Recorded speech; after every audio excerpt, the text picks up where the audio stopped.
کفر ہے. یاد رکھ لیں قاعدہ ہے جب آ گیا احتمال اذا وجد الاحتمال باطل الاستدلال. جب احتمال پایا جائے استدلال باطل ہو جاتا ہے. یہ قاعدہ ہے شریعت کا. جہاں احتمال آ گیا وہاں استدلال باطل ہو گیا. احتمال کیا ہے؟ احتمال کے 4 درجے. یہ ضمن میں امام شاطبی سے پہلے بات سمجھا دوں. علم اور عدم علم کے 5 درجے آ جاتے ہیں. 5. ایک بالکل نہ جاننا کسی صورتحال سے واقف، اس کو کہتے ہیں جہل. اور کاملاً جاننا، 100% صحیح قطعی طور پر جاننا، اس کو کہتے ہیں علم. تو جہل ایک لوئسٹ رینک ہے، سب سے نیچے.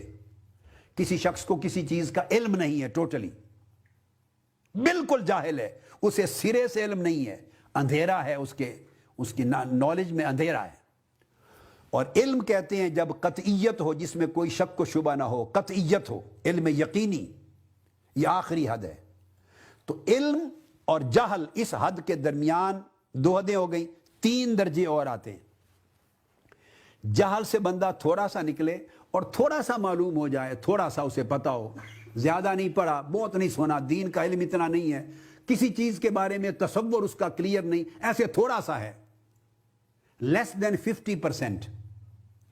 50% علم پہنچنے سے نیچے ہو، نچلے حصے میں مشائخ اعظام، علماء کرام، فقہائے کرام اور پیران اعظام. سنیے، 50% سے نیچے ہے اس کا علم ٹورڈز جہالت.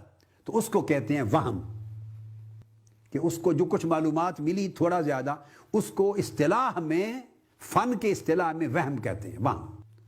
اگر اس کا علم کسی چیز کے بارے میں، کسی تصور کے بارے میں اتنا زیادہ ہے کہ سینٹر میں آ گیا، 50% معلوم ہے اسے اور 50% معلوم نہیں.